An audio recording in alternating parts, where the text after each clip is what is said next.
Hello tout le monde. Hello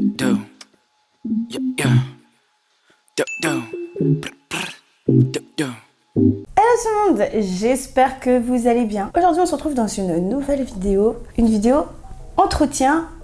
Alors c'est pas une vidéo blabla, c'est pas un vlog, c'est que j'ai pas mal de petites choses à faire aujourd'hui et je me suis dit que ça peut être intéressant de vous parler de quelques petits points que je vais faire et essayer d'en parler un peu plus en fait. Donner quelques conseils, quelques astuces sur certaines choses. Avant de commencer cette vidéo, si vous ne me connaissez pas, moi c'est Laetitia, bienvenue sur ma chaîne et si vous me connaissez déjà, welcome back. Alors aujourd'hui, qu'est-ce que je dois faire? Je dois rempoter mon Gloriosum, donc enfin pas le gros mais le petit. Je vous fais une petite comparaison des deux en même temps pour vous dire exactement ce que je vais faire. Au final, il faut juste que j'aille à Jardiland parce qu'il me faut une petite jardinière. Ça, je n'ai pas. Ensuite, il faut que je fasse de l'arrosage des plantes qui sont dans ma Fabricor. J'en profiterai pour vous donner des updates de certaines de mes plantes, mais vous allez voir. En fait, je pense qu'il est temps que je fasse une grosse découpe. Je vais couper. On va couper et je vais vous parler vite fait des EM. Voilà, je vais en parler très rapidement parce que je compte en parler plus en détail dans le vlog du mois de février parce que comme ça va faire un fil rouge. J'ai commencé à les introduire là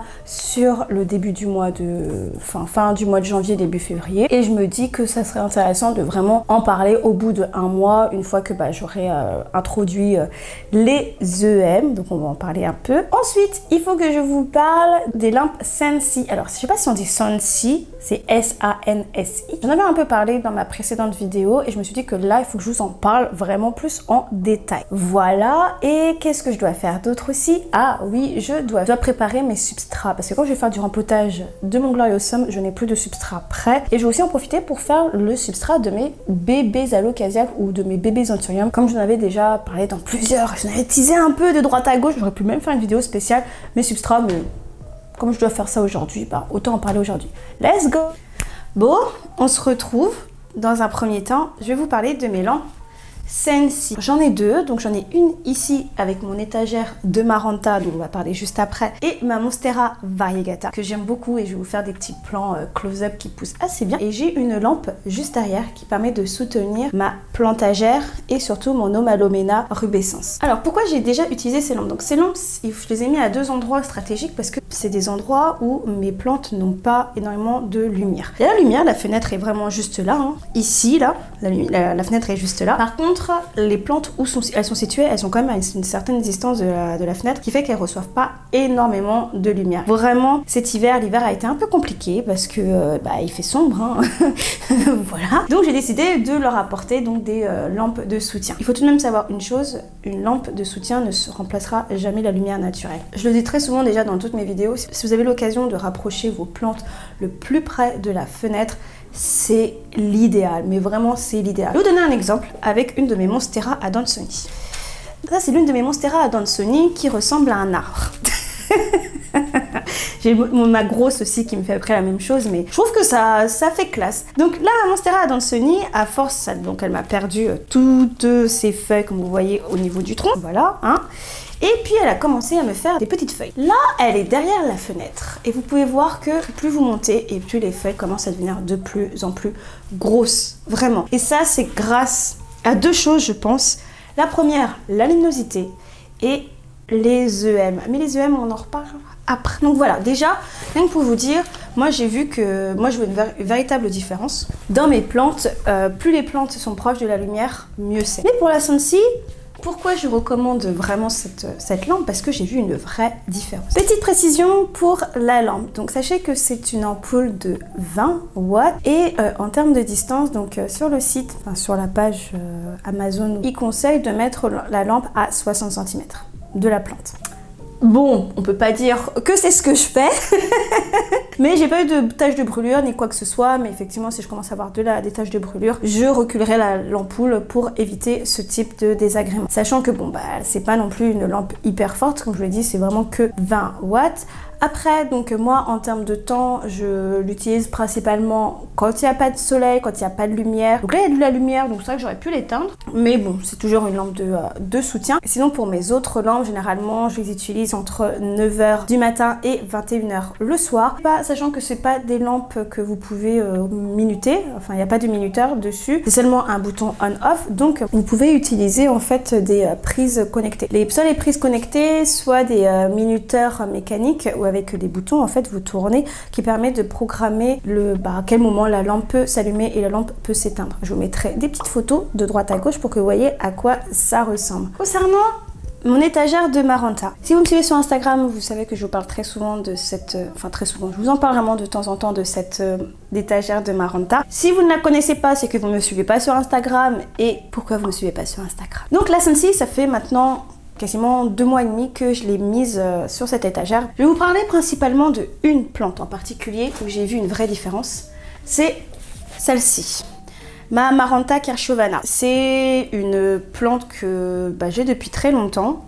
Bon, je vais pas vous faire un historique complet de ma Kerschovana parce que ça prendrait énormément de temps. Elle est morte, elle est revenue, elle est morte, elle est revenue, etc. etc. Donc là, j'avais décidé de, mes pauvres Maranta qui n'avaient pas assez de lumière, j'ai décidé de vraiment leur donner un maximum de lumière grâce à la lampe Scentsy. Et vous pouvez voir la taille des feuilles.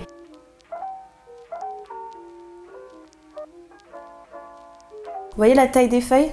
Donc on peut faire une petite comparaison. Donc ça, c'est les feuilles avant d'installer la lampe Scentsy, je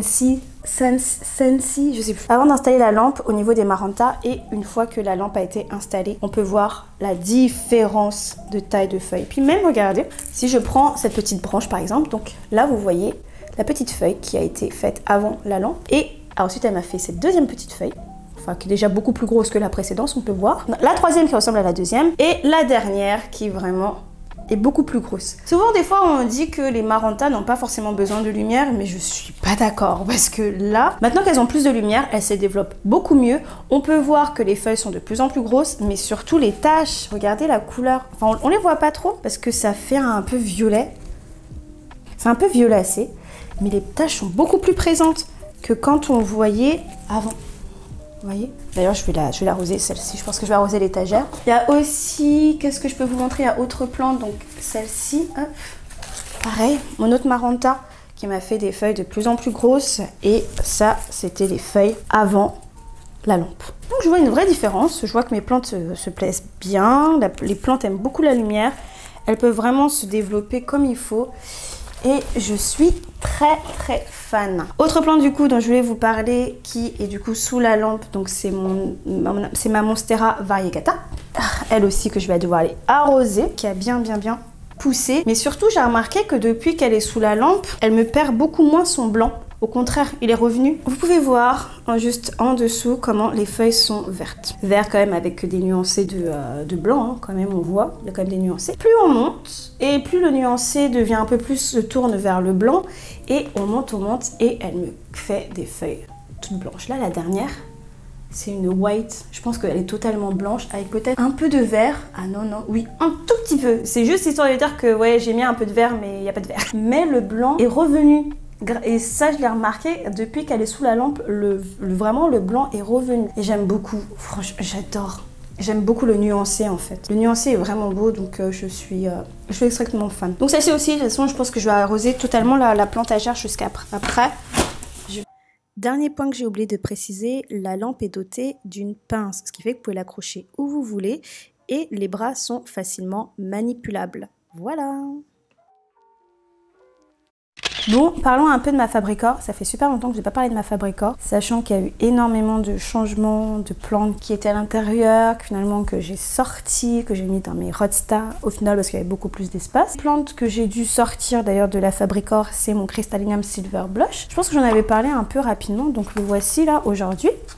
Il est en extérieur de vitrine, il a quand même bien grandi. Donc là c'est mon Silver Blush qui avait grandi en vitrine et du coup que j'ai passé en extérieur. Bon, vous voyez il y a des taches quand même dessus, il est pas très beau. Pourquoi? Parce qu'il y a eu des trips. il est sorti de là, il a eu des trips, mais parce qu'en fait il avait déjà des trips à l'intérieur. Donc c'est ce qui s'est passé ces derniers temps en termes de nouvelles sur ma Fabricor, c'est qu'il y a eu une invasion de trips. Donc là ce que je vais faire, je vais arroser mes plantes parce qu'il faut que je les arrose. En même temps, je vais en profiter pour vous montrer un peu les plantes qu'il y a à l'intérieur. Et regardez un peu, voilà, ma soigne est toute sèche, je vais arroser ça. Mais par contre, on peut voir que les racines, puis ici, vous voyez les racines? Pas mal, elles sont bien vertes. Je pense que je vais le rempoter aussi celui-ci. Je vais bientôt le passer dans un substrat de terreau. Donc ça, c'est c'est celui qu'on m'avait vendu comme dorayaki. C'est celui-ci? Non, ça c'est le silver blush. Ça c'est le silver blush qui a eu des attaques de trips, donc il lui reste que 2 feuilles. Donc voilà. Après, bon là je pense que ce que je vais faire aussi ici, c'est de mettre de la sphaigne autour pour qu'il puisse se développer les racines. Donc ça je vais faire ça. Après on va les arroser à fond. Ce qu'on a aussi ici, là, donc on avait mon Papy X qui, bon, n'est pas très beau. Hein. Pareil, il a subi une attaque de trips. Ça a l'air déjà beaucoup mieux. J'hésite même à couper cette feuille, vous voyez, parce qu'elle est pas très jolie. Elle est pas très belle. Que d'ailleurs celle-ci, hop. Je vais peut-être pas couper comme ça. Je vais pas couper comme ça, je vais prendre le sécateur. Lui aussi, je pense que je vais le rempoter très prochainement. Peut-être même le faire là, vu que je dois rempoter mon Gloriosum. Je vais peut-être le rempoter aussi en même temps. Je vois qu'il est dans un substrat de terreau. Il y a du terreau, de la perlite. Je crois que c'est le substrat de Sydney Plant Guide. Oui, c'est celui-ci. Avant de l'arroser, eh ben, je vais le rempoter. Avec ici, donc, des nouvelles de ma plante qui a été vendue comme un dorayaki. Vous voyez, elle aussi a subi les trips. Il y en a plus. D'ailleurs, je suis passée à Jardinland tout à l'heure parce que je devais justement acheter les pots, des petits pots là pour les jardinières, et au final j'ai oublié de prendre de l'insecticide, mais c'est pas grave, on va faire une douche. Donc ça c'est le dorayaki qui, vous voyez, n'est pas très joli aussi. On continue. Il y a quoi d'autre dans cette donc il y a mon Alocasia Mellow qui est, elle, est du coup dans un substrat classique, si mes souvenirs sont bons. Oui, classique. Là il a que 2 feuilles, mais bon, il est toujours là. J'attends de voir au printemps s'il va quand même revenir, s'il sera de meilleure forme, parce que là pour l'instant c'est pas le top. Ici vous avez ma petite Alocasia Poly, donc la grosse Alocasia Poly est dans la Hot Star. Ce qui s'est passé, c'est que ça c'est un petit sauvetage parce que Thanos est passé par là, il avait bouffé une partie, franchement une grosse partie de mon Alocasia Poly. Donc j'ai essayé de faire un sauvetage. Pour le sauvetage, je me suis pas embêtée, je l'ai mis directement du coup dans le substrat de bébé Alocasia qu'on va faire juste après, et elle est plutôt bien repartie en vitrine. Donc regardez, je suis fan. Moi j'aime bien la Poly, il y en a qui n'aiment pas forcément la Poly, mais moi je la trouve, moi j'adore, que c'est une très jolie plante. Hein. Donc ça, voilà, un bébé Poly qui est parti donc en substrat bébé Alocasia, bébé tout court en fait. Parce que je l'utilise en fait ce substrat pour les Alocasia, pour les Anthurium, pour les Monstera, en fait toutes les plantes qui sont en phase bébé. Ensuite dans ma vitrine, on retrouve une bouture de Pastazanum, voilà. Donc ça c'est une petite bouture de enfin petite. Quand on voit le tronc, il est pas si petit que ça. En fait j'avais, mon Pastazanum était vraiment pas bien du tout, donc j'avais décidé de tout couper, de partir, de faire des tronçons, et comme ça bah, il repart tranquillement, tout doucement. Évidemment là avec l'attaque des trips qui est à l'intérieur c'est un peu compliqué, toutes les plantes qui sont à l'intérieur c'est un peu compliqué. Donc du coup il m'a quand même fait 2 départs là, donc fait 2 feuilles, et je viens de voir ici il me fait un tout petit départ juste là.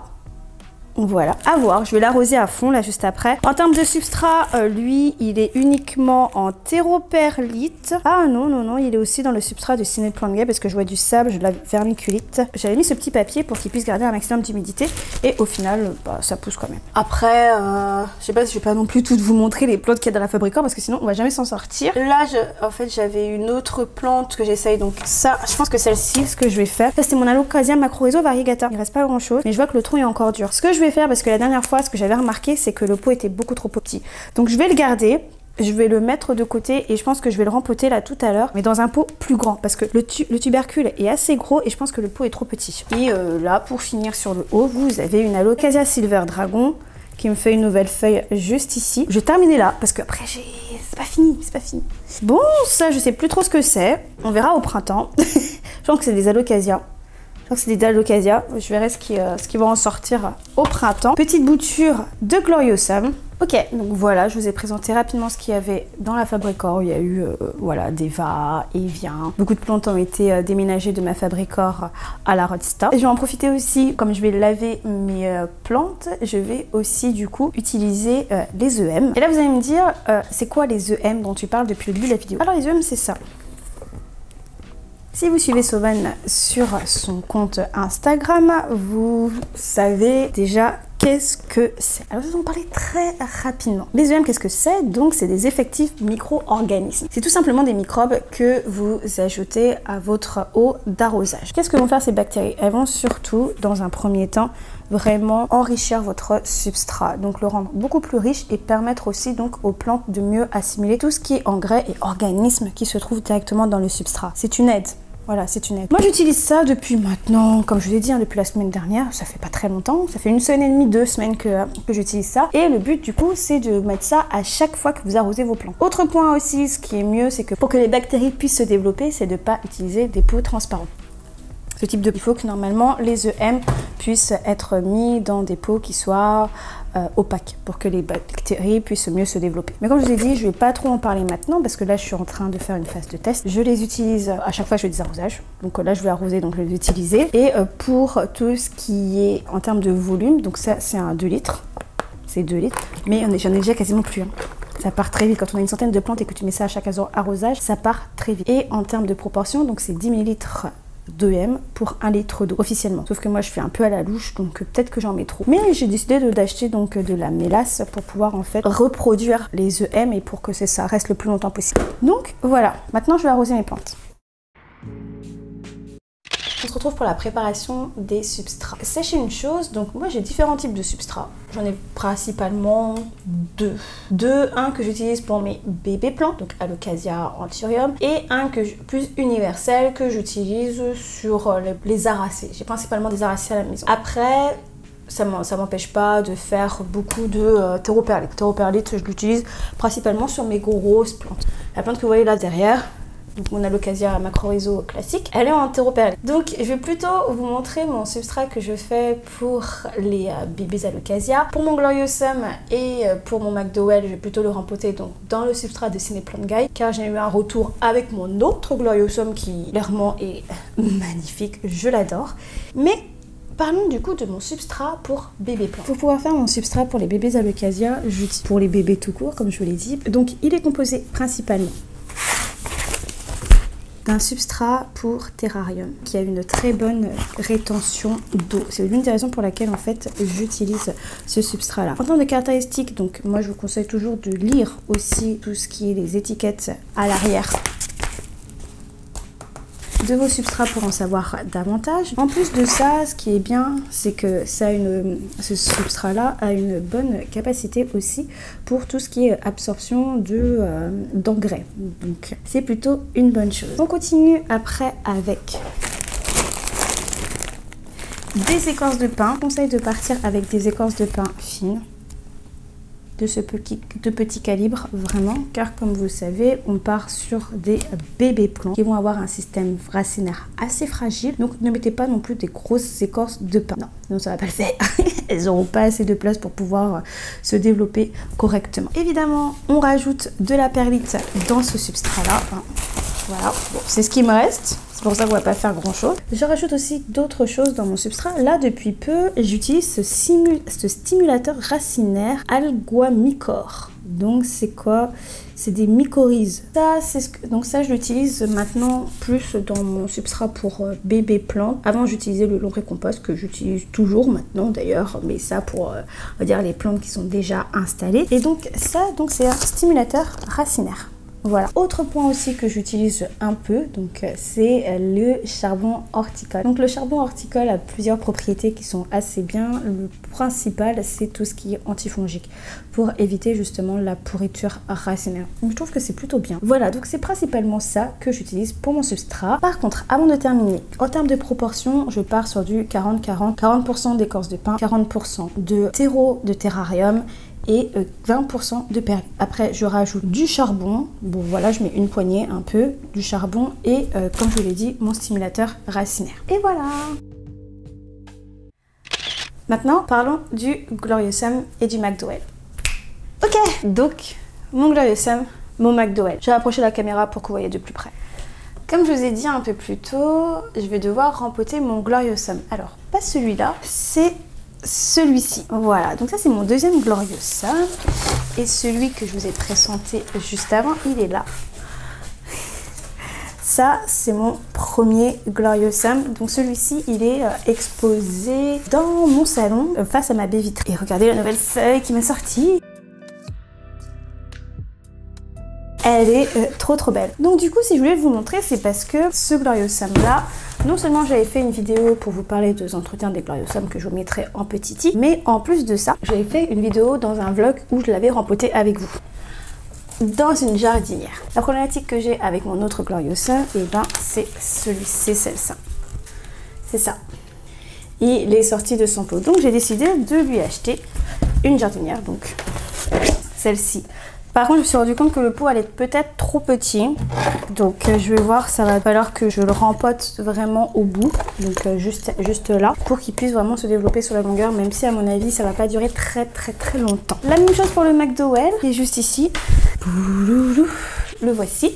Donc ça, c'est la dernière feuille qui m'a sorti. Et pareil, il avait dans une jardinière que j'avais un peu improvisé en fait. Parce qu'en fait, il manquait les trous. Et puis, bah, les trous ne sont pas... Je les ai faits. Mais là, il faut que je le mette dans cette jardinière. Et à mon avis, vous voyez, ça va pas durer très longtemps. Qu'est-ce que je pourrais vous dire d'autre sur le Gloriosum et le McDowell? Et bah que ce sont des phyllos très simples d'entretien.